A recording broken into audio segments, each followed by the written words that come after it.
Perdas Necessárias, de Judith Viorst, editora Melhoramentos, 4ª edição, 33ª impressão.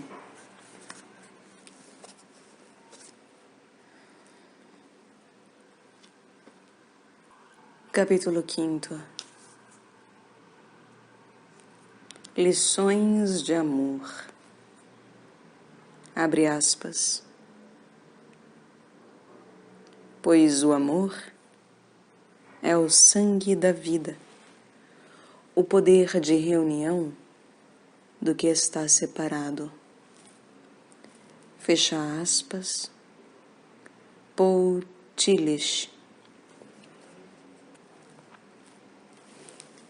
Ser um eu separado é a mais gloriosa e a mais solitária meta.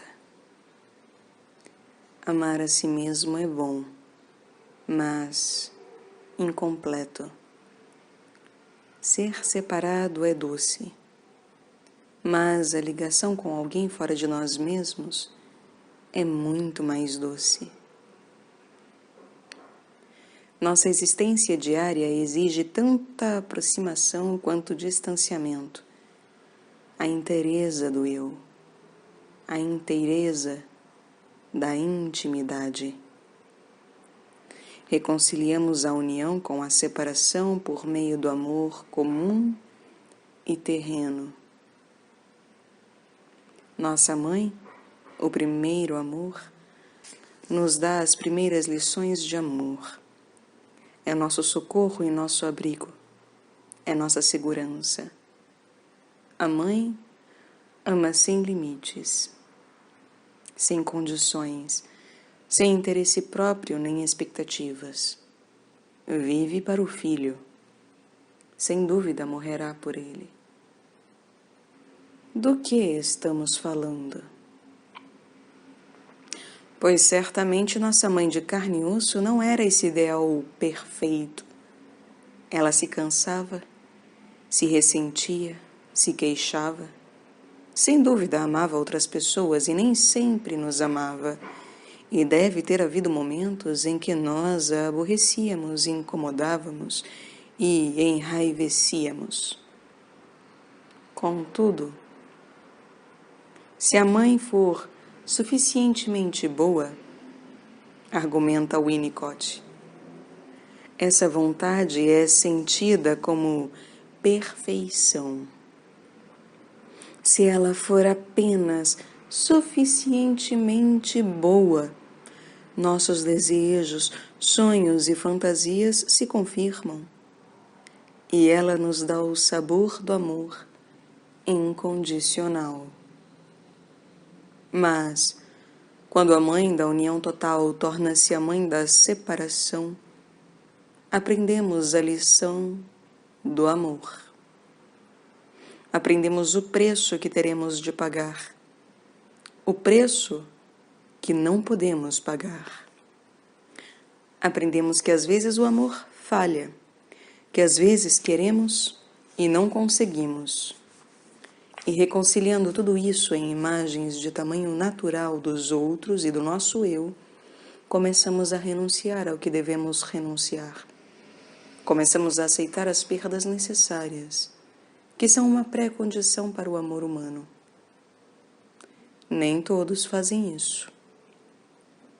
E alguns continuam a exigir um incondicional amor materno, fantasiado e disfarçado em relacionamentos amorosos adultos, furiosos quando o parceiro espera dar e receber mutuamente, furiosos quando esperam que suas necessidades sejam atendidas. Alguns continuam a exigir o amor materno condicional. E então, se o parceiro perguntar: o que eu ganho com isso? Não compreendem a pergunta. Pois não devemos esquecer que o amor infantil é experimentado como harmonia do tipo: as necessidades dela e as minhas são uma só. Quando começamos a separar, aprendemos que mamães e filhos têm agendas diferentes. Quando começamos a separar, aprendemos a amar a mãe que não é eu.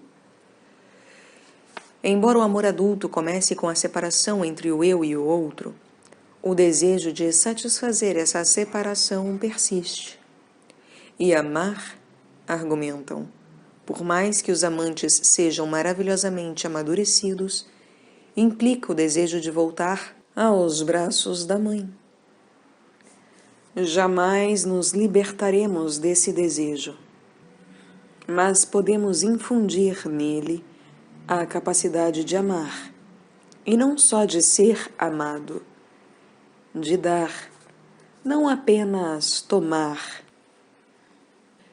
Diz Julieta, abre aspas, quanto mais te dou, mais eu tenho, pois ambos são infinitos, fecha aspas. Não precisamos ser amantes traídos pelas estrelas, nem masoquistas, nem oprimidos por porcos chauvinistas para reconhecer a verdade da poesia de Shakespeare. O psicanalista Erich Fromm, no seu livro A Arte de Amar, faz uma distinção entre o amor infantil e o amor adulto. E embora a distinção seja mais simples em palavras do que na vida real, sugere um espectro dentro do qual todos podem se posicionar. Abre aspas. O amor infantil segue o princípio de que amo porque sou amado. O amor amadurecido segue o princípio de que sou amado porque amo. O amor imaturo diz, eu amo porque preciso de você. O amor adulto diz, preciso de você porque eu amo. Fecha aspas. Mas não podemos chegar ao amor adulto sem passar pelo infantil. Não podemos amar se não soubermos o que é amor.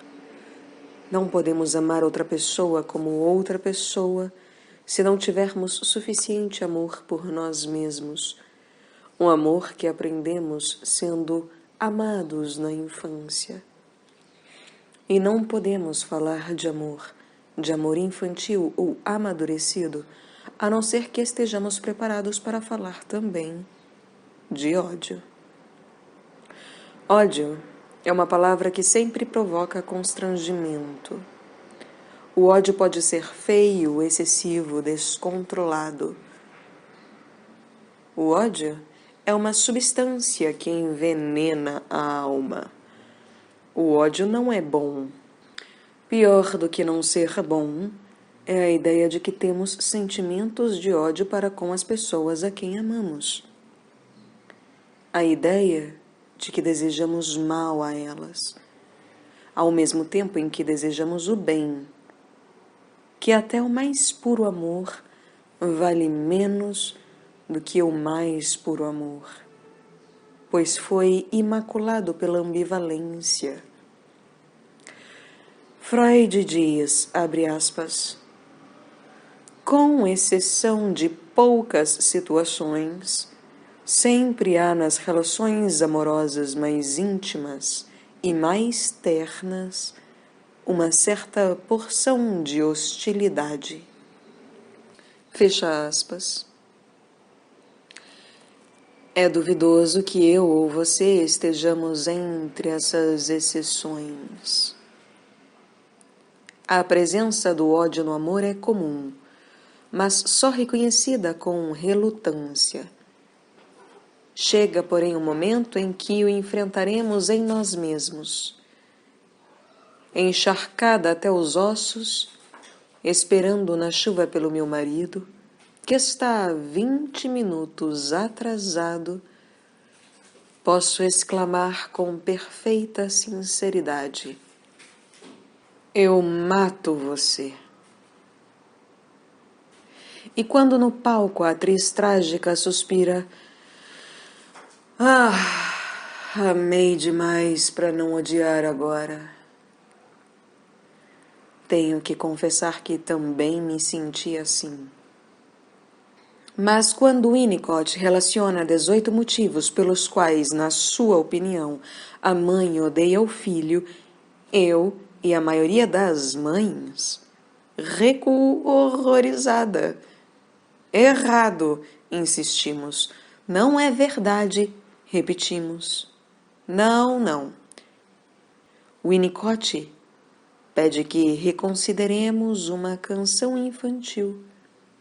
A canção que cantamos para fazer dormir nosso bebê amado. Quando o galho quebrar, o berço vai cair. O bebê e o berço vão despencar.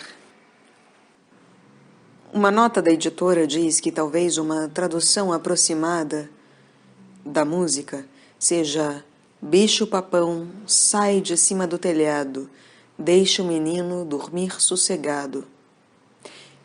Eu, Leconde, sugiro ainda uma outra tradução para exemplificar, que é: dorme, neném, que a cuca vem pegar.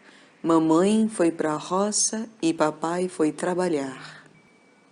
Voltando ao texto, não é, como diz Winnicott, o que se pode chamar de mensagem amigável.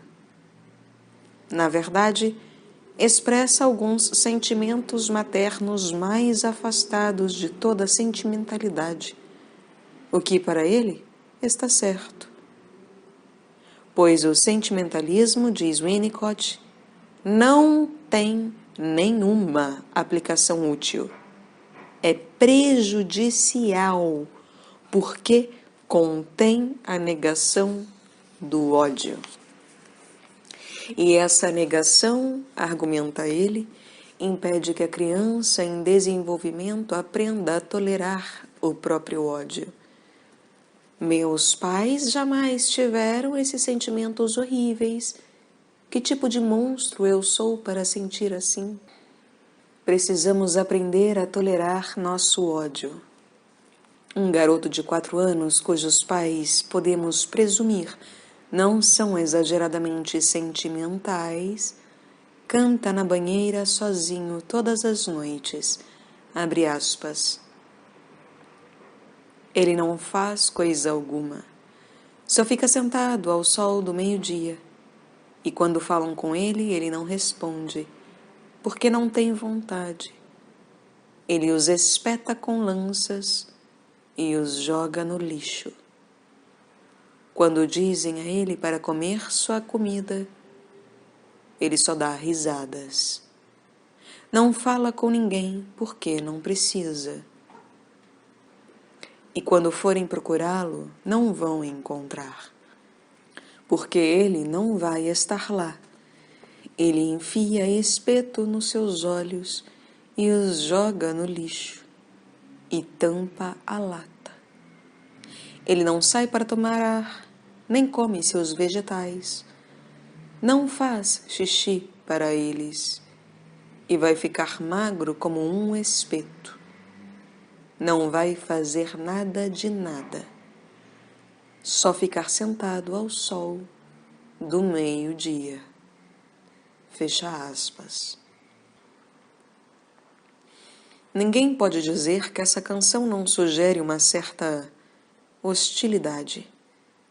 Espetos nos olhos não são coisas muito bonitas.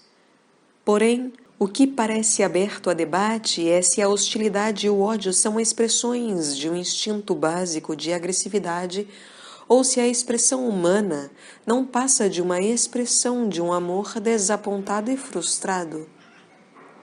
Freud adota a primeira posição e argumenta que nós todos somos alimentados por 2 instintos básicos, o instinto de agressividade e o instinto sexual.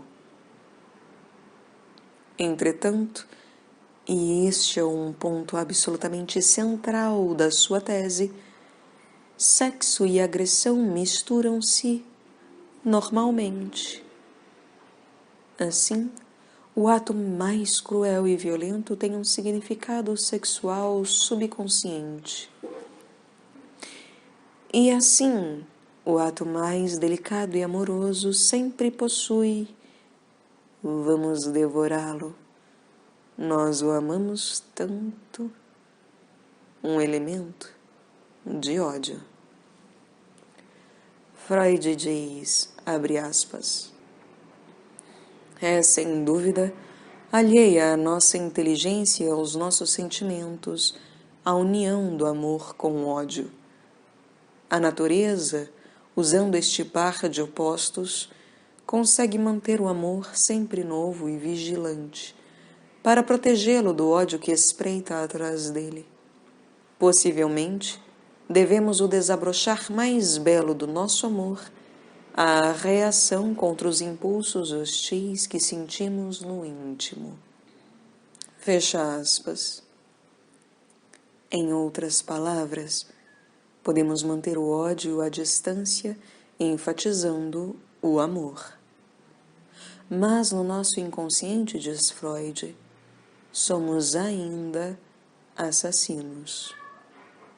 Por outro lado, outros afirmam que os seres humanos são intrinsecamente amorosos e bons. A agressão é uma reação, não é inata. Este mundo imperfeito no qual vivemos é a causa da nossa raiva, nossa crueldade, nossa hostilidade. Melhoremos o mundo com Cristo e Gloria Steinem, e Marx e Freud, e finalmente exterminaremos o ódio.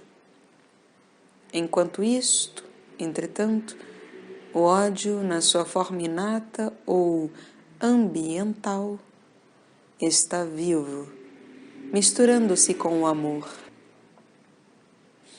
Na verdade, o psicanalista Rollo May argumenta que ambos são parte do que ele chama de daimonic, que inclui sexo e agressão, criativo e destrutivo, nobre e vil. O daimonic de que fala May é o impulso de todo ser para se afirmar, perpetuar-se e crescer. É uma força além do bem e do mal. Uma força que, se não for canalizada, pode nos levar a copular e matar cegamente. Uma força que, se repudiada, pode nos deixar apáticos e semi-mortos. Uma força que, quando integrada ao nosso eu, pode vitalizar todas as nossas experiências. Assim, o amor não é ameaçado pelo daimonic, mas pela nossa negação dele, por nossa incapacidade de aceitá-lo, com a agressividade e tudo mais, como algo nosso. May cita o poeta Rilke, que diz, abre aspas, se meus demônios me abandonarem, temo que meus anjos desapareçam também. Fecha aspas. Rilke está certo, diz May. Devemos abraçar os dois. A luminosa Liv Ullmann, considerada a atriz mais carismática do mundo, sorri quando ouve falar nos demônios e anjos de Rilke e diz-me que para ela sempre, por causa da minha aparência, foi escolhida para desempenhar os papéis de anjo. Descreve um momento de revelação quando estava ensaiando The Chalk Garden, uma peça na qual interpreta uma mulher que, fugindo da destruição da revolução, encontra uma criança abandonada pela mãe.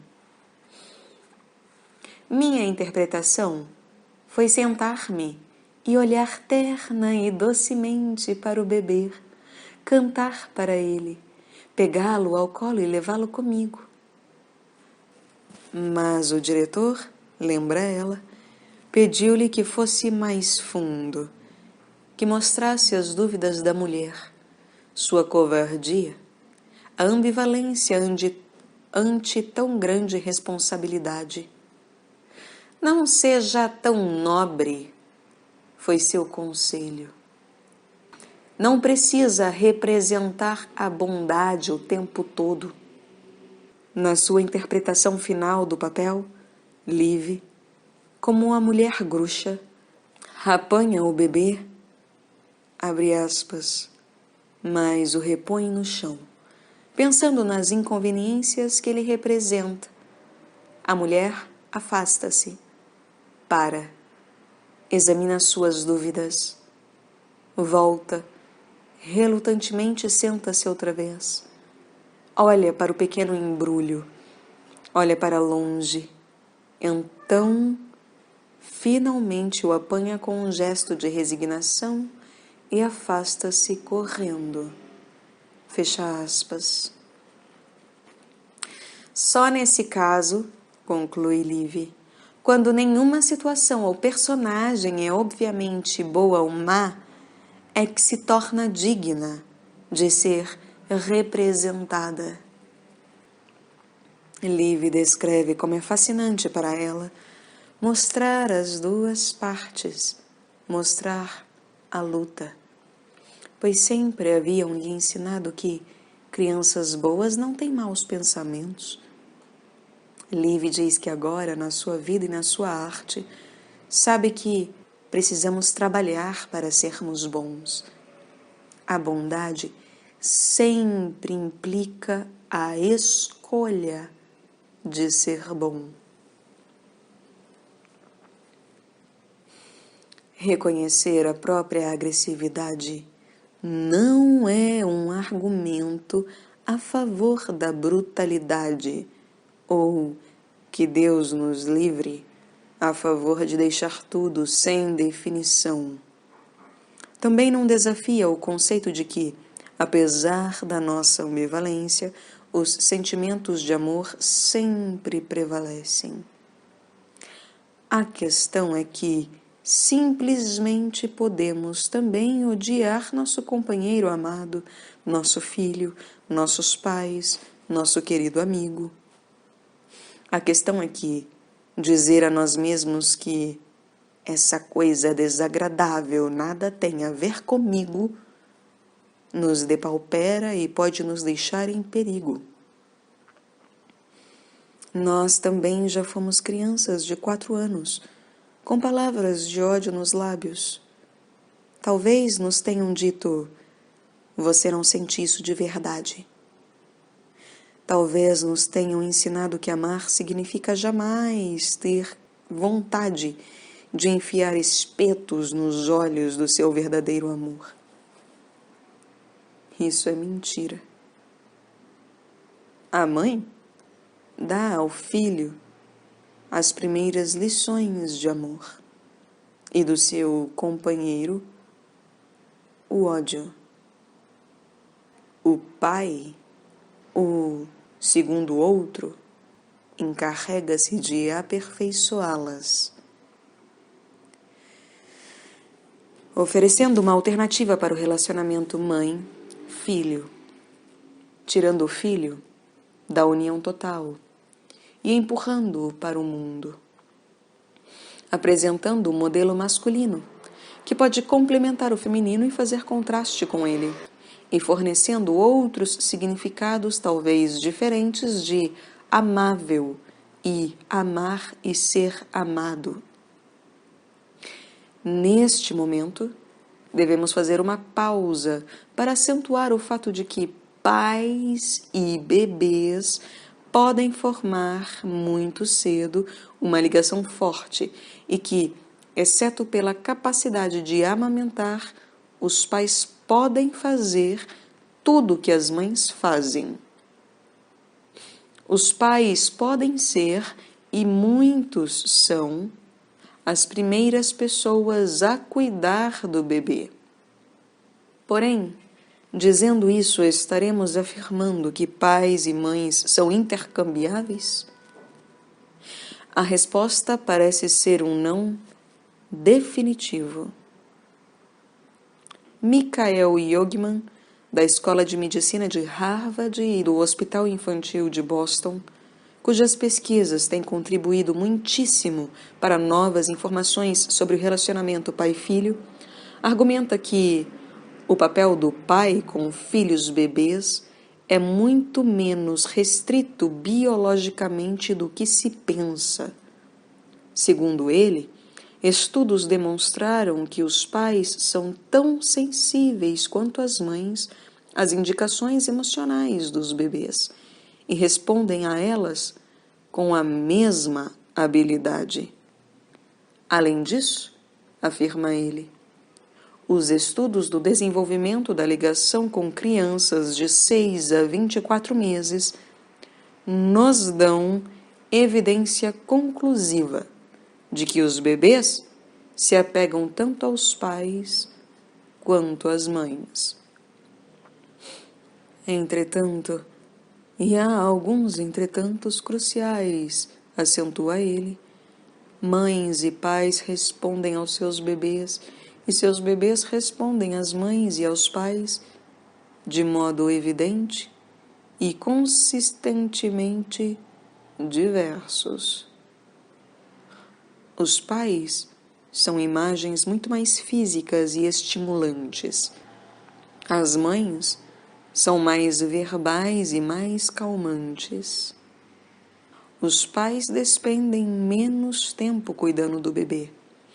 Grande parte do tempo passam brincando. Os pais, de um modo geral, proporcionam mais novidades, mais excitação, mais acontecimentos fora da rotina cotidiana. E a criança, por sua vez, reage com maior entusiasmo. A criança, especialmente se for do sexo masculino, é mais inclinada a brincar com o pai, mas prefere a mãe quando está cansada ou tensa. E embora tanto o pai quanto a mãe possam investir profundamente no relacionamento com o filho, a biologia talvez arme o palco para um nível de intimidade mãe-filho que os pais só atingem depois de algum tempo. O Dr. Yogman conclui dizendo que pais e mães nos dão experiências qualitativamente diferentes na infância e que os papéis da mãe e do pai não são intercambiáveis, não são idênticos, mas recíprocos. E ao mesmo tempo que acentua os benefícios do relacionamento profundo dos pais com seus bebês, faz notar também que o componente biológico provavelmente é mais fraco nos homens que nas mulheres. Comparando o seu papel de pai com o papel de sua mulher Susan como mãe de Amanda, o jornalista Bob Greene faz uma observação semelhante. Abre aspas. Não estamos muito satisfeitas hoje, disse Susan para Amanda esta manhã. Você só dormiu das 11 às 5. Acho que Susan quis dizer exatamente isso. Nós não estamos muito satisfeitas hoje. Usa a primeira pessoa do plural tantas vezes que não pode ser um lapso. Quando ela pensa em Amanda, pensa em si mesma. Quando pensa em si mesma, pensa em Amanda. Por mais que eu ame Amanda, o relacionamento não é o mesmo. Para mim, somos ainda pessoas separadas. Nessa época de novas atitudes por parte dos homens, pergunto a mim mesmo se outros pais serão diferentes. Creio que não. Acho que existe uma distância pré-integrada, que um homem jamais pode eliminar por completo. Podemos tentar, mas não conseguiremos. Fecha aspas. Muitas feministas não concordarão com isso. Mas a socióloga Alice Rossi, numa análise brilhante dos papéis de ambos os pais e dos papéis desempenhados pelos sexos, aplaude a pesquisa do Dr. Yogman e as experiências de Bob Greene. Na verdade, ela afirma que, abre aspas, nenhuma sociedade conhecida substitui a mãe no papel da primeira pessoa a tomar conta da criança, exceto nos casos de uma pequena e especial categoria de mulheres. Fecha aspas. Acrescentando que existem boas razões biossociais para isso. Explica ela, abre aspas, uma perspectiva biossocial não questiona a determinação genética do que o homem pode ou não fazer comparado à mulher. Sugere isso, sim, que as contribuições biológicas modelam o que é aprendido e que existem diferenças na facilidade com que cada sexo pode aprender certas coisas. Fecha aspas. A doutora Rossi argumenta que, no curso da longa história da humanidade, passada na caça e na formação de sociedades, as mulheres desenvolveram e, em parte, possuem ainda adaptações seletivas que as fazem melhores do que os homens para criar os filhos. Sim, é claro que há exceções. Ela está falando das mulheres como um grupo. Argumenta também que o caráter cíclico hormonal da mulher e a gravidez e o parto podem estabelecer uma predisposição com base biológica para um relacionamento com os filhos, pelo menos nos primeiros meses, mais intenso que o dos pais. E ela acredita que resíduos importantes dessa ligação materna mais forte continuam muito além da infância. O que ela conclui disso tudo?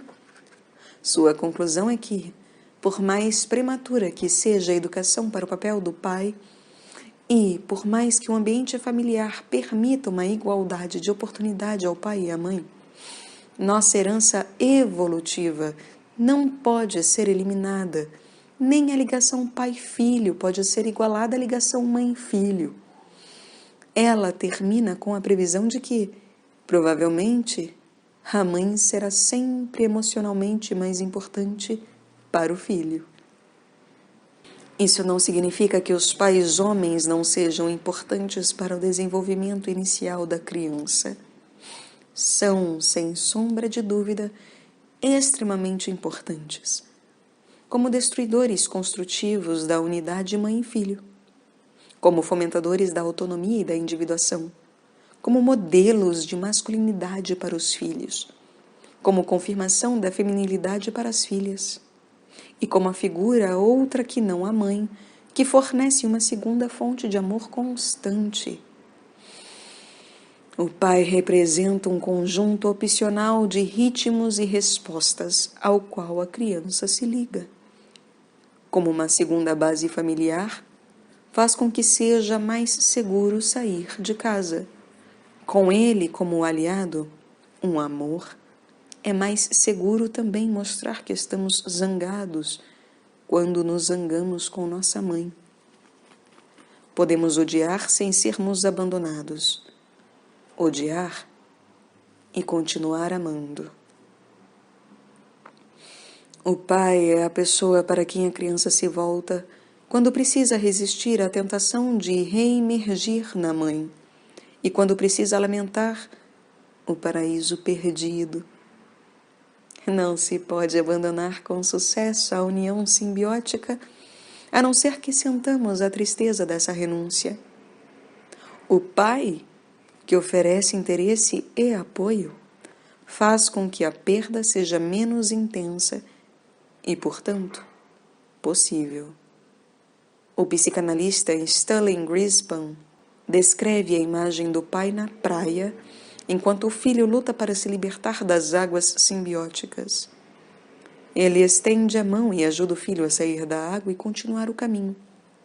Está ali como a segunda pessoa no amor da criança, como uma nova e diferente experiência, acrescentando riqueza e amplidão à compreensão do que é o amor. E quando não temos pai, sentimos sua falta. Na verdade, existe uma condição que podemos chamar de fome de um pai, um desejo intenso por aquele outro amor. Realizações e belezas, família e amigos, mesmo um filho adorado, podem não ser suficientes para satisfazer essa fome. Num tranquilo dia de verão, Liv Ullmann falou da morte do seu pai e da sua contínua busca do amor paterno. É com raiva na voz que ela lembra que a mãe e a avó, chorando e gritando, competiam para ver quem sofria mais. Para Liv, então com 6 anos, jamais foi concedido o status de queixosa. Seu sofrimento não foi reconhecido nem consolado. Essa dor também não foi integrada na experiência de Liv, porque, lembra ela, abre aspas, não acreditei que ele se fora. Eu me sentava ao lado da janela, pensando que ele ia voltar. Escrevia cartas para ele lá no céu, punha seu retrato sob o meu travesseiro, levava meus bichinhos de brinquedo para a cama e partíamos todos numa viagem fantástica ao encontro dele. Fecha aspas. Não é difícil ver a criança sonhadora no rosto sardento dessa mulher de beleza não intimidadora, com seus olhos azuis e cabelo cor de caramelo. Não é difícil imaginá-la criança, acordando em meio a pesadelos e pedindo à lua que as pessoas que ela amava não a deixassem. Não é difícil imaginá-la criada numa casa só de mulheres, aceitando o mito criado pela mãe de um homem que era como um deus, bom protetor, maravilhoso, perfeito. Liv escreveu, abre aspas, durante muito tempo, tentei me lembrar de papai, que esteve na minha vida durante 6 anos e não me deixou nenhuma lembrança real da sua passagem. Apenas uma grande falta, que me feriu profundamente, a ponto de muitas experiências de minha vida se relacionarem com ela. O vazio criado pela morte de papai deixou em mim uma espécie de cavidade, na qual experiências posteriores deviam ser colocadas. Fecha aspas. Aos 21 anos, Liv se casou com um psiquiatra que era tudo o que eu pensava que meu pai tinha sido, tudo que minha mãe me contou sobre ele. Alguns anos depois, ela o deixou por outro protetor, o grande diretor sueco Ingmar Bergman. Diz Liv, abre aspas, minhas conexões com homens baseiam-se todas na tentativa de alcançar meu pai, a tentativa de preencher um vazio da infância com a crença de que esse homem existe, e depois com a revolta contra pobres homens inocentes por não serem aquele homem. Fecha aspas. Seus relacionamentos com homens se devem ainda a fome de um pai. Mas Liv tem 40 e poucos anos agora. O caso com Berkman terminou há alguns anos. A filha dos dois está quase adulta. Ela conheceu outros homens. Minha pergunta, uma vez que, evidentemente, Liv compreende seu relacionamento com os homens, e uma vez que ela é tão completa, não seria possível começar a fazer as coisas de outro modo? A resposta honesta e desinibida de Liv, provavelmente, não. Explica ela, abre aspas. Posso trazer isso para a superfície e examiná-lo, mas acho que sempre estará comigo. Suas raízes são tão profundas, tão básicas, que não pode ser retirado. Fecha aspas. Então, o que ela vai fazer? Liv responde: viver com isso e tentar me perdoar. Descobrimos com as primeiras experiências a apaixonada intensidade que o amor pode oferecer e a dor pode causar. Repetimos e repetimos essas lições durante toda a nossa vida. E talvez, como Liv Ullmann, possamos dizer: lá vou eu outra vez. Às vezes as lições não são muito apavorantes.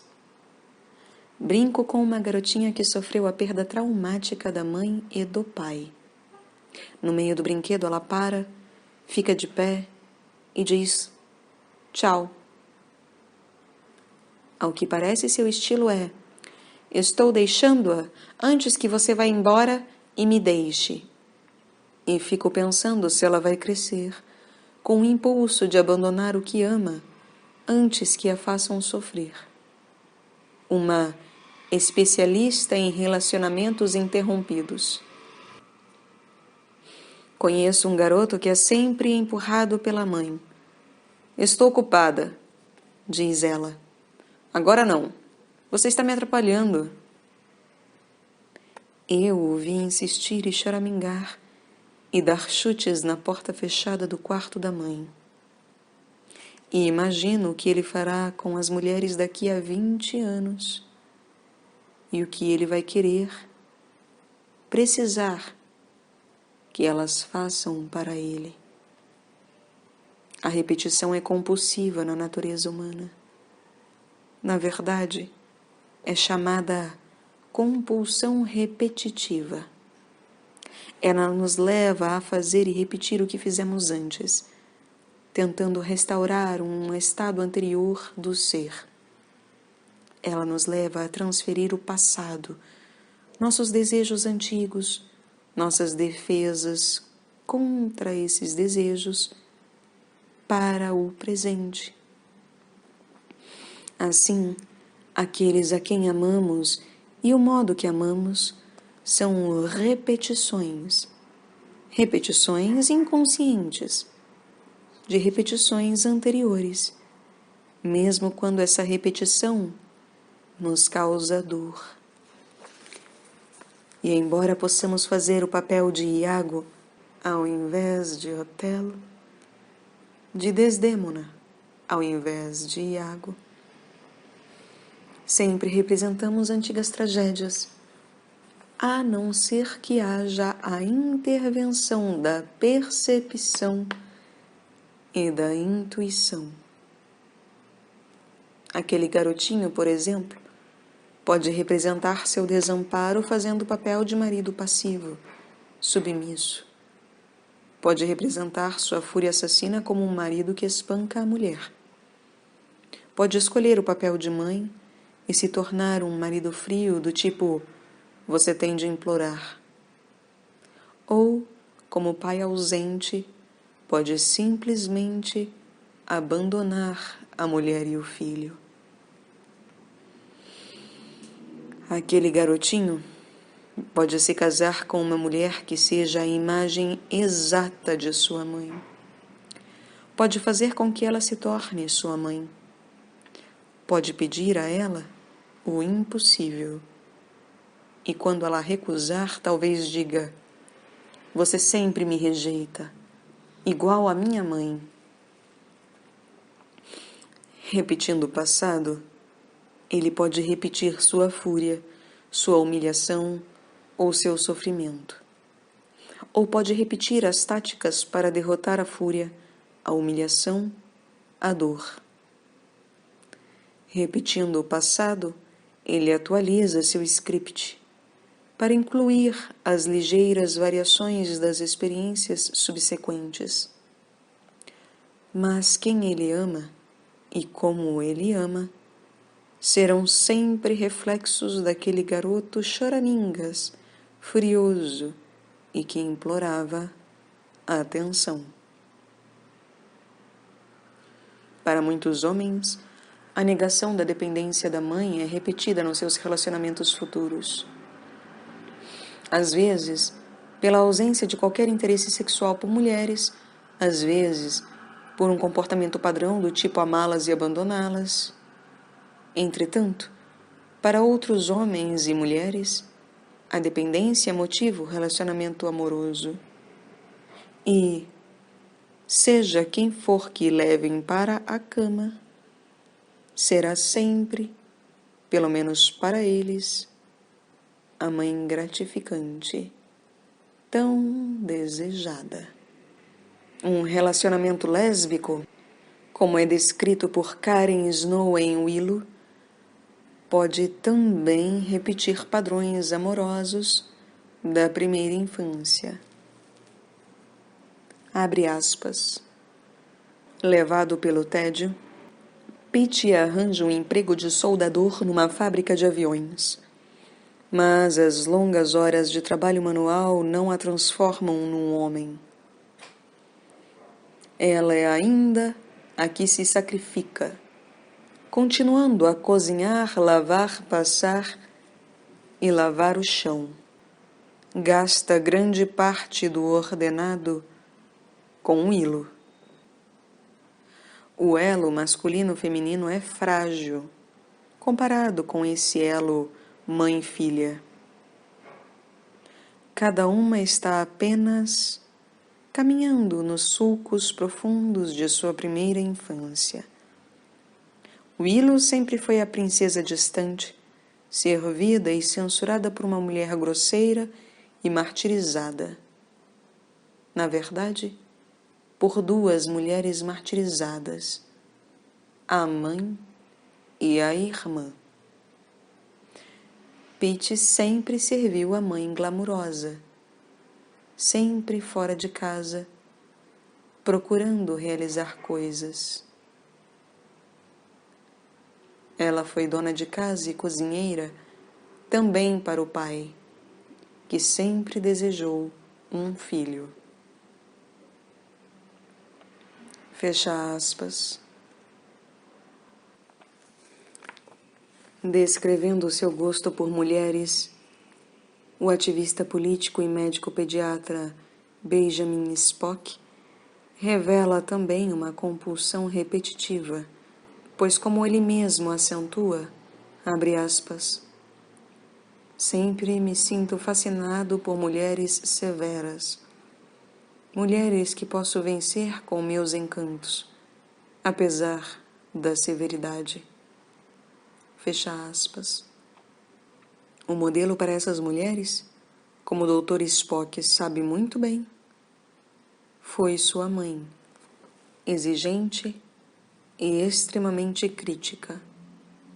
E se, com seus 80 e poucos anos, ele é ainda um homem excepcionalmente charmoso, o desejo de conquistar a mãe pode explicar esta qualidade. Diz ele, abre aspas, sempre me intrigaram os homens capazes de amar mulheres de temperamento um tanto suave. Fecha aspas. Essas conquistas, sugere ele, são fáceis demais para ter valor. Abre aspas. Sempre precisei de alguém que fosse especial e ao mesmo tempo representasse um desafio. Fecha aspas. Diz que suas duas mulheres, Jane, a primeira, e Mary Morgan, a segunda, são versões, embora diferentes, desse tipo. Como o Dr. Spock concordou em dar permissão para que você e Mary falem de mim na minha ausência, quero anotar aqui que Mary discorda. Ela afirma que não é o tipo de mulher exageradamente crítica que Spock descreve, mas acrescenta: ele está sempre tentando me transformar nesse tipo de pessoa. O que é também, naturalmente, uma compulsão repetitiva. Repetimos o passado, reproduzindo condições anteriores, por mais desafiador que isso possa ser, como a mulher descrita por Freud que conseguiu não um, nem dois, mas 3 maridos, sendo que todos contraíram doenças fatais logo depois do casamento e foram tratados por ela nos seus leitos de morte. Repetimos o passado sobrepondo imagens dos nossos pais às imagens do presente. Em geral, uma prática míope, pois não percebemos que ser delicado não significa ser fraco. Meu pai, coitado, era delicado, mas era fraco. Que o silêncio pode ser amigável e não uma punição. Os silêncios da minha mãe eram sempre punitivos. E que pessoas bondosas e tranquilas podem estar oferecendo algo novo, se conseguirmos vê-lo. Repetimos o passado até mesmo quando, conscientemente, tentamos não repeti-lo, por mais inútil que seja a tentativa. Como o caso da mulher que, desdenhando o casamento convencional e patriarcal dos pais, resolveu que o dela teria uma forma completamente nova. Sua mãe era dominada pelo marido autoritário? Muito bem. Então seu marido seria do tipo que se deixa dominar. Além disso, ela seria tão inconvencional, moderna e livre que levaria abertamente os amantes para sua casa. Mas ela permitia que os amantes a maltratassem e humilhassem. Creio que sua noção de moderno era a de um vale-tudo. Assim, na sua vida de mulher livre e autônoma, conseguiu repetir a submissão desprezível da mãe. A compulsão repetitiva, escreve Freud, explica por que determinada pessoa é sempre atraída pelos amigos, porque outra é sempre abandonada por seus protegidos, e porque cada caso amoroso tem de passar por estágios semelhantes e terminar do mesmo modo.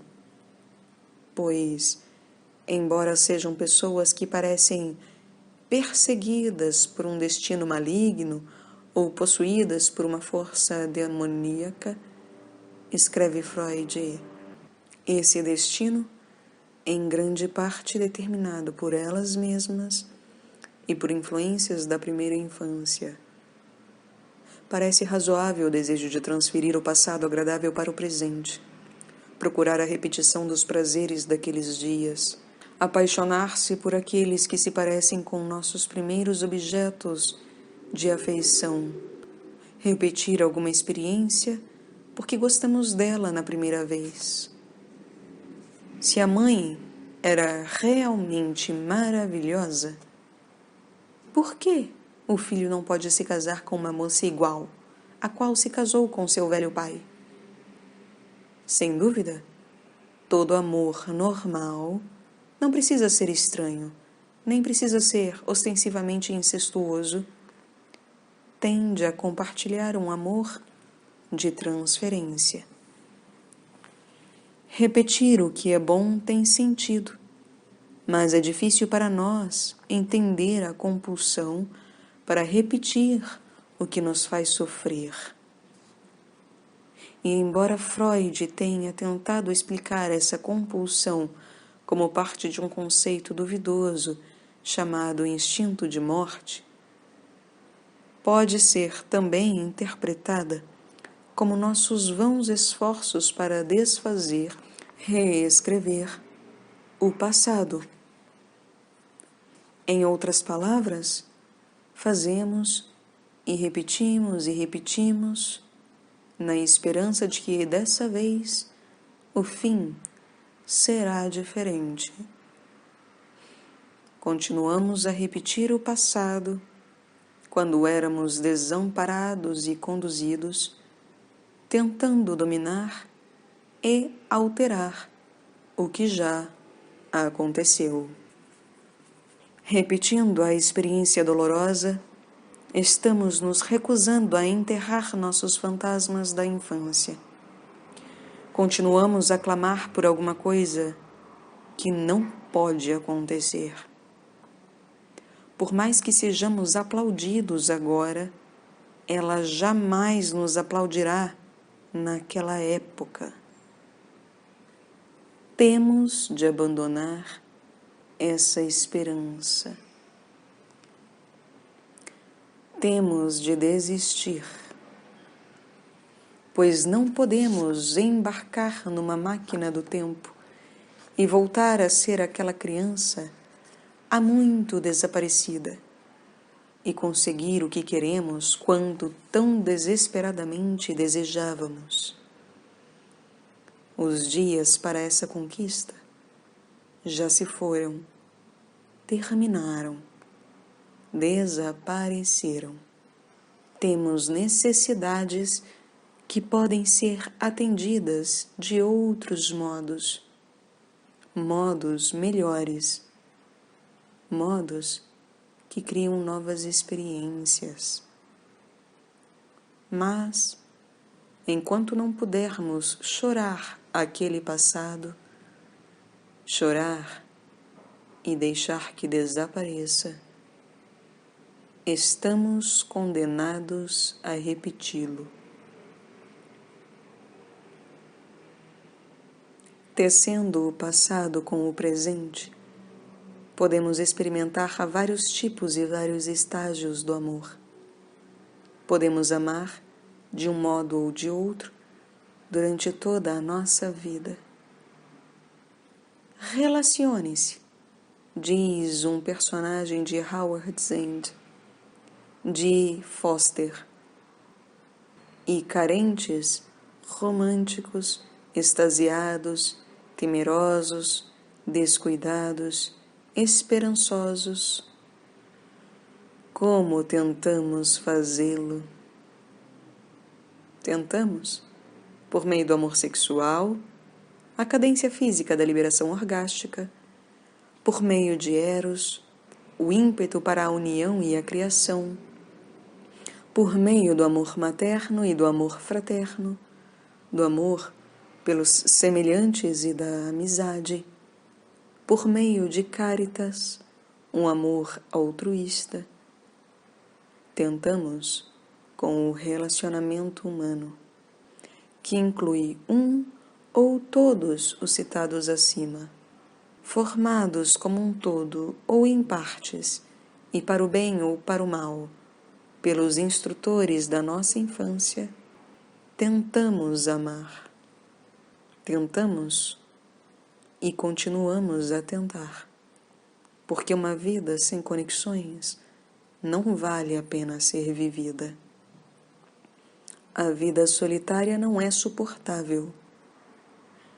Erich Fromm escreve numa eloquente passagem, abre aspas, o homem tem o dom do raciocínio. Ele é a vida consciente de si mesma. Essa percepção do próprio eu como entidade separada, a consciência da pouca duração da vida, do fato de que ele não nasce por vontade própria e não morre por vontade própria, de que morrerá antes daqueles que ama, ou eles antes dele, a consciência de sua solidão e separação, do seu desamparo perante as forças da natureza e da sociedade, tudo isso faz da sua existência separada e desunida uma prisão intolerável. Ficará insano se não puder se livrar dessa prisão e alcançar o mundo exterior para se unir. Fecha aspas. Assim, nossa nobre realização, a conquista da separação do nosso eu, será também nossa perda dolorosa. Uma perda necessária. Não pode haver amor humano sem ela. Mas, por meio do amor, essa perda pode ser superada.